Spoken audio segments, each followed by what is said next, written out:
Oh, ano sa tingin nyo? Comment your thoughts kung anong tingin nyo sa Pi. Scam ba o hindi, okay?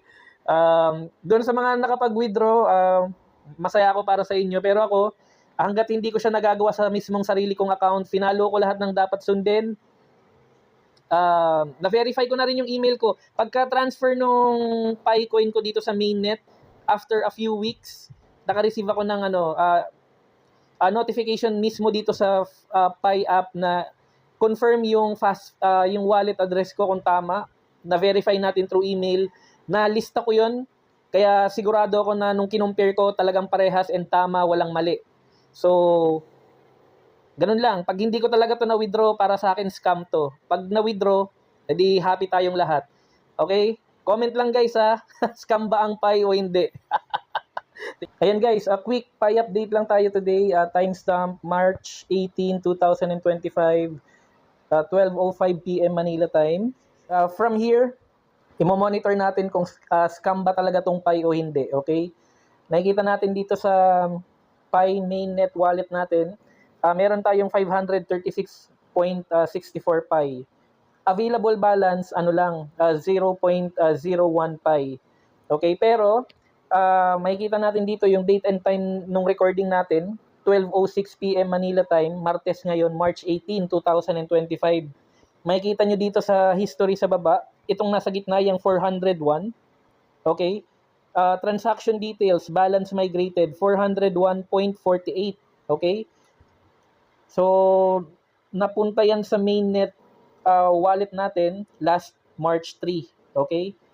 So, ang sabi dito, pending until today, okay? To March 18, 2025, 3:21:20, and then locked until today rin. So, March 18, 3:21:20. Okay? So, nag-research na ako dito. Ang ginawa ko lang naman, kinonsult ko lang si ChatGPT. Ang sabi ko dito, yung Pi mainnet balance ko, nakalock until March 18, 2025, 3:21:20. Anong oras to sa Philippine time? Okay? So, sabi dito, kung yan yung date and time na nakalagay sa Pi wallet natin, dapat 11:21 20 AM Manila time, March 18 today, okay? So your Pi mainnet balance will be unlocked on March 18th, okay? Based dito sa mga information na nakikita ko, dapat ang expectation natin nalipat na to sa available balance natin, pero wala. Okay? Pwede kong i-revisit yung mainnet checklist natin kung kailangan ko pa bang maghintay for another 2 weeks. Kasi ang understanding ko, binasa ko na to before, yung 2 weeks kasi, yun lang yung dito sa isa. Itong, di ba may nakikita kayo ditong 134? Yan. Ito yung naka-commit ko kasi. Yung ano lang, yung pinakamababang percentage based sa number ng Picoin na meron ako, and then yung 2 weeks. Kaya siya pending until April 1. Okay? So, ito lang dapat yung yung pending ko, yung nakakommit. Pero dapat itong 401, based sa nakikita nating mga oras, date and time, dapat nalipat na to sa available balance. So far, hindi hindi ako totally impressed. Okay? So, nasa stage 1 tayo ng pagiging disappointed sa Picoin, Pi Network. Starting to think na scam ito. Hanggat hindi ko to nalilipat sa Gate.io or centralized exchange, wala tong bilang sa akin. Okay? Ganun lang naman ang usapan doon, ganun kasimple. Hanggat hindi ka nagpa-profit, walang kwenta yan. Okay? Pasensya na. Kung ano mang, hindi tayo mag-sugarcoat dito. Di ba? Crypto yan eh. Gusto natin mag-profit. Hanggat walang profit, walang kwenta yan. Ganun lang kasimple. Okay? So, tignan natin. Pero kasi sa nakikita ko, karamihan rin ng mga nag-hold ng Pi, disappointed rin kahit sa ang social media platform ako magpunta. And nagre-reflect ito sa current price action ng Pi.